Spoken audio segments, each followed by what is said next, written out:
Welcome to Second Chance Youth Ranch TV. On this show, our very special guest, Melanie Jackson with P.A.R.K, right there in Southwest Little Rock at 65th and Geyer Springs. So don't go away. What a great testimony. We'll be right back.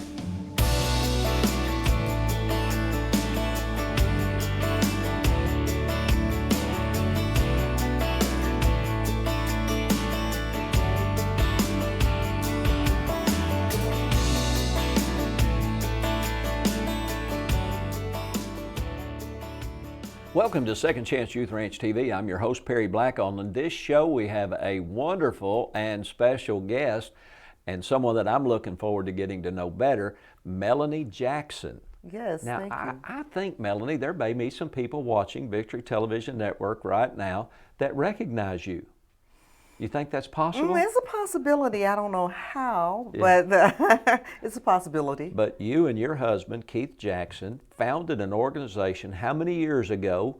It was founded in 1995. Oh, that's 28 years ago, yes. Called? P.A.R.K stands for Positive Atmosphere Reaches Kids. Yeah. And that's on Geyer Springs Road. Yes, 6915 Geyer Springs Road. And for anybody that doesn't know where that is, that's on them. Because that's just about a block or less from 65th Street and Geyer Springs. Correct. And I lived on Woodson Court, just a few blocks from P.A.R.K, and I've been to P.A.R.K before, and I learned to drive once. That's a little joke. So tell me a little bit about you personally, then we're going to talk about you and Keith a little bit, and then we're going to talk a whole lot about P.A.R.K. Okay, well, no Where problem. did you grow up? Well, I grew up on the north side, North Little Rock. Oh, you know what? I'm a Central High School guy. Uh-oh. Did you go to Omain? No, I ended up going to Jacksonville because I actually grew up on the county line. Yeah. I was 2 miles from Northeast and 12 miles from Jacksonville, so they decided to just go ahead and... So did you go to Jacksonville High or Northeast? Jacksonville High. Yeah, the Red Devils. The Red Devils. You know what? I think there's a guy, you probably know this, there's a guy that played basketball for the Razorbacks. I watched this weekend. He's from Jacksonville, Jacksonville High School. Devo Davis. Yes. Yes. And he made some very important points that beat Kentucky. Yeah, and now we're up to number 14. Now, by the time this airs, we may be national champions in basketball. Hope so. Well, that'd be awesome. I hope so. Yes. But as soon as he stepped to the foul line, they said he's from Jacksonville. I went, oh man, that is so awesome. So that's where but you didn't actually grow up in Jacksonville. No, I didn't grow up in Jacksonville at all. On the north side. In North Little Rock, basically. Yeah. Graduated Jacksonville High School. I did. You mind telling us what year? Oh, 1985.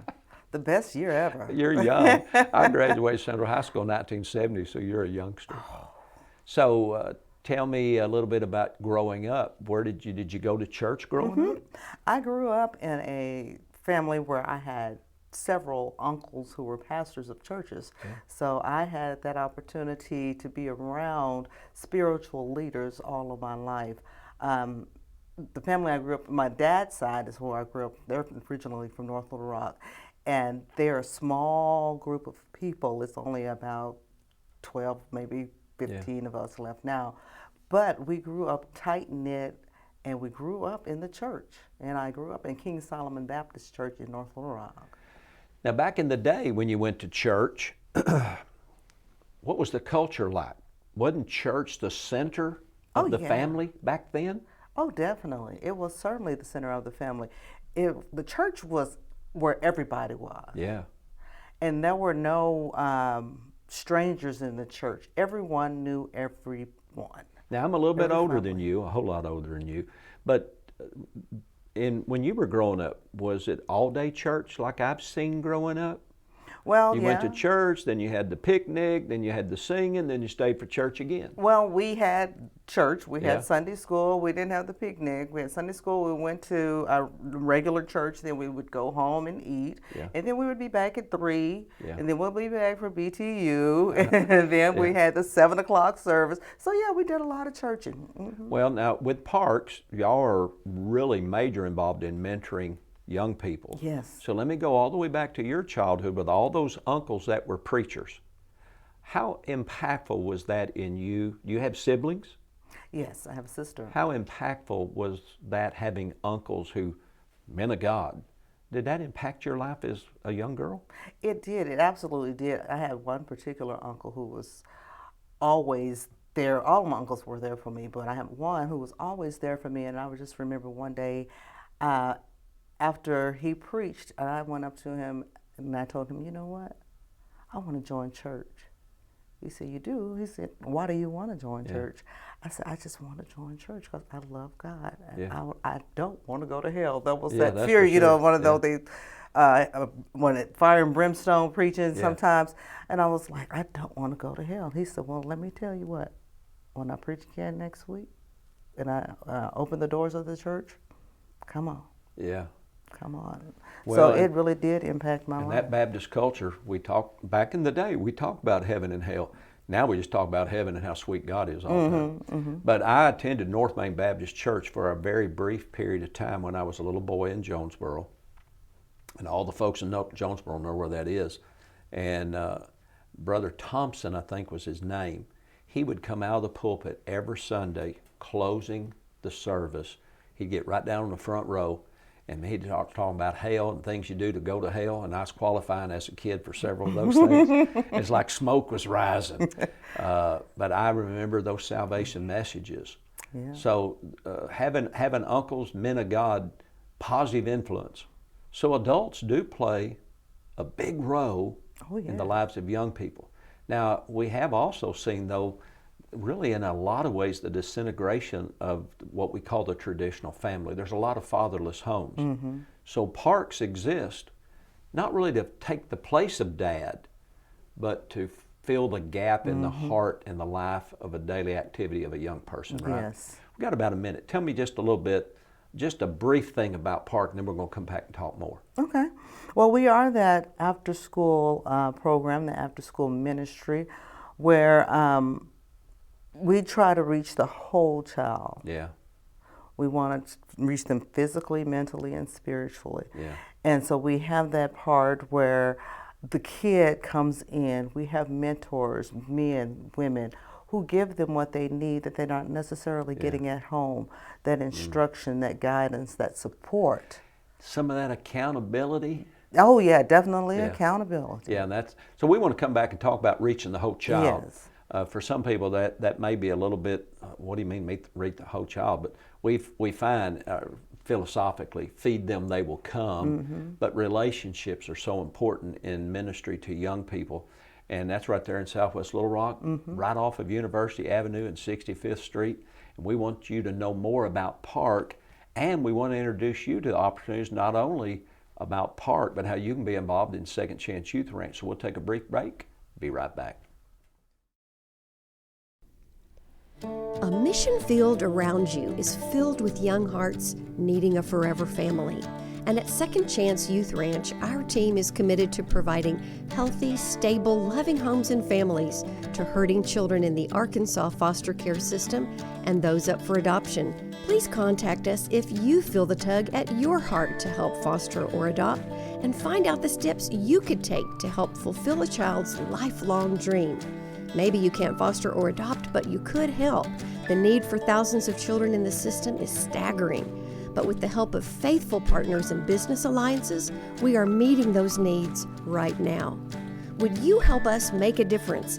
Every gift, regardless of size, impacts a child's life directly and helps provide for a home in the gap right now. Visit the Second Chance Youth Ranch website at 2CYR.org to read more, watch the stories, and to make a contribution for a hurting child's care. Monthly partners are needed, so please contact us right away. And as you partner with this ministry, you are partnering with the Heavenly Father that has promised to be Father to the fatherless. God bless you for helping Second Chance Youth Ranch.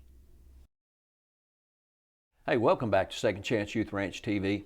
You know, we take these brief breaks just so that God can talk to you about some of the things that we're talking about, and that's reaching young people. And your ministry at P.A.R.K, established by you and Keith Jackson, your husband, 28 years ago, is touching the hearts and the minds of young people every day right here in Central Arkansas. So let's backtrack just a little bit though, Melanie. Tell me, how did you meet Keith? Because he is a Parkview guy, right? He is. Yeah. He is one See, of those Parkview patriots. started, my senior year at Central High School in 1969 was Parkview's first year. And so I go way back even pre-Keith. So how did you meet him? Well, we met through a mutual friend, someone he God went for to high friends. school with, Yeah. and someone I went to college with. Yeah. So we met. That's actually been 34 years ago. Were you all in high school or in college In at that time? college. Yeah. In college, he just finished playing his last college game, and he was home. Did he play at Oklahoma State? University of Oklahoma. University of Oklahoma. And where did you go to college? I was at UA Little Rock. And so how did a guy in Oklahoma from Parkview High School meet a girl at ULR? Oh, like I said, a mutual friend, someone he went to high school with, Yeah. and now I was going to college with.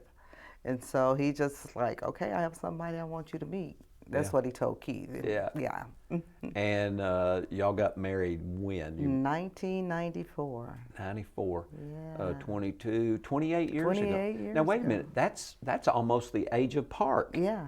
So y'all got married and immediately right into the ministry? Well, actually, Keith was given a vision from God in 1991 that he needed to do something back home in Little Rock, because he said he always had these dreams of things going on Yeah. in Little Rock, seeing the news. That's when gangs were really bad.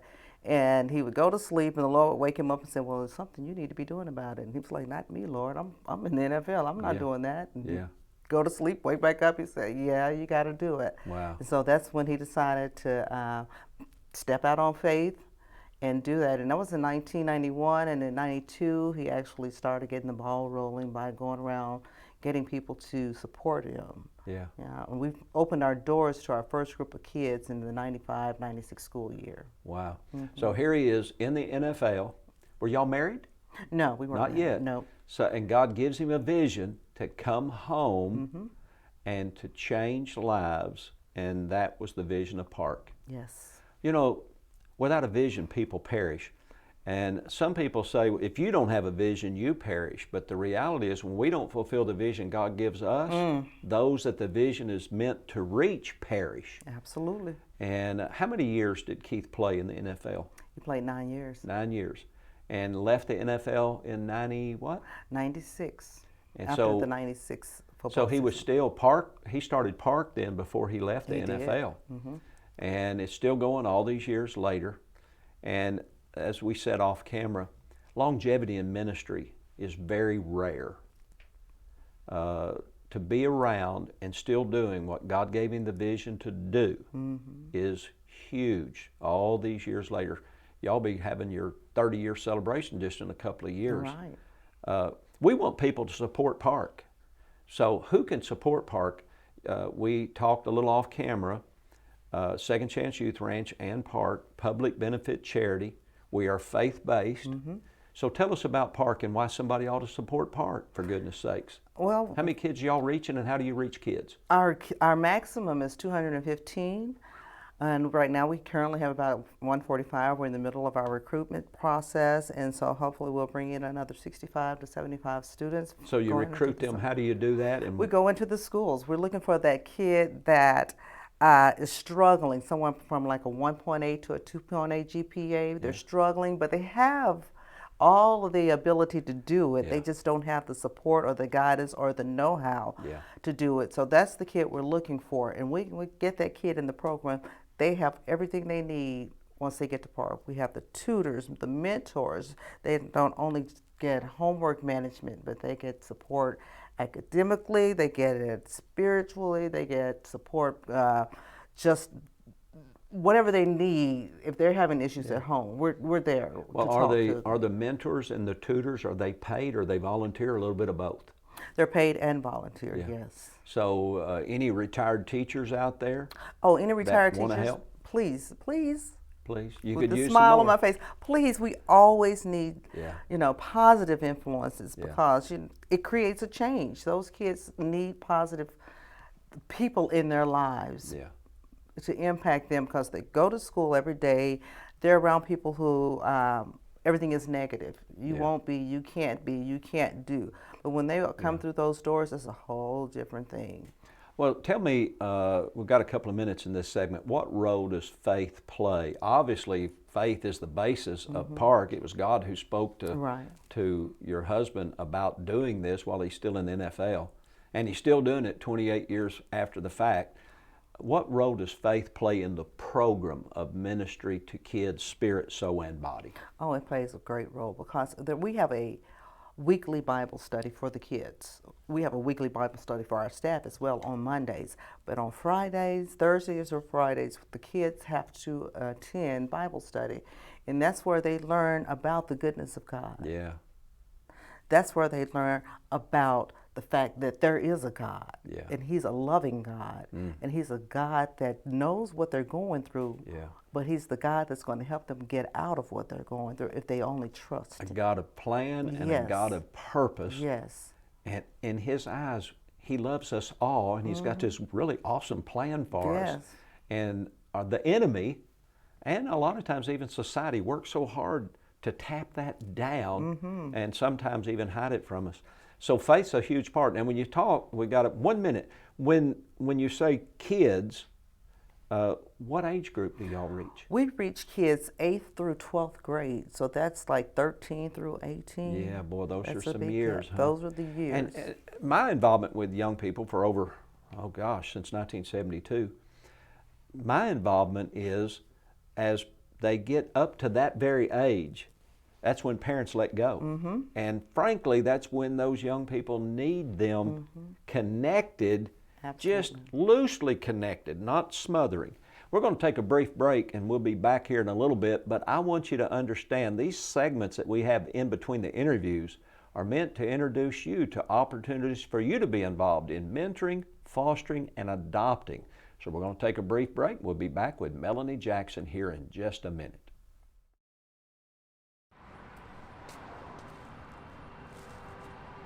I am 17 and my name is Destiny. I'm really into horses. I love being out in the country outside. I like a family that understands me and that will support me with whatever I decide. I love taking care of little kids because they inspire me of when I used to be a little kid. I want to be a nurse and I want to have a nice house. I want to support people out there that doesn't have what they need in life. I want to donate to charity and maybe help take in people like foster care does and be a foster parent if that's possible. Like, I'm not the only one that needs a home out there. There's a lot of people that do. I was abused. I was taken advantage of. And I was not in school very often because I was either at home or my parents had went to jail. My mom went to jail a lot, so did my dad. My dad did drugs, my mom did too. They didn't have jobs, so it kind of was hard to support us in school. I was giving a wrong map of life to live life, so I'm looking for the right one. I'm very loud. I like singing. And I'm very generous and gentle. I care a lot about families. I've been through a lot, but when it comes down to me taking responsibility, I can either do it or I don't. But most of the time I try to take responsibility, understand what I did was wrong, take the punishment. Like they say, you're gonna do the crime, you gotta do the time. I cannot see clearly, but now that I'm free. If you could wish for one thing, what would you wish for? A family that is forever, that will take me in and not give me up because I have been abandoned a lot and neglected. That I'm just looking for a home, that someone will love me for me. If you are out there, please watch this. Show me that you care. Show me that you're there for me. I don't wanna let go. I don't wanna move. I don't wanna do what you say, but I guess I gotta do. 'Cause you are the family of my dreams. If you're out there, please help me. I need a family and a home.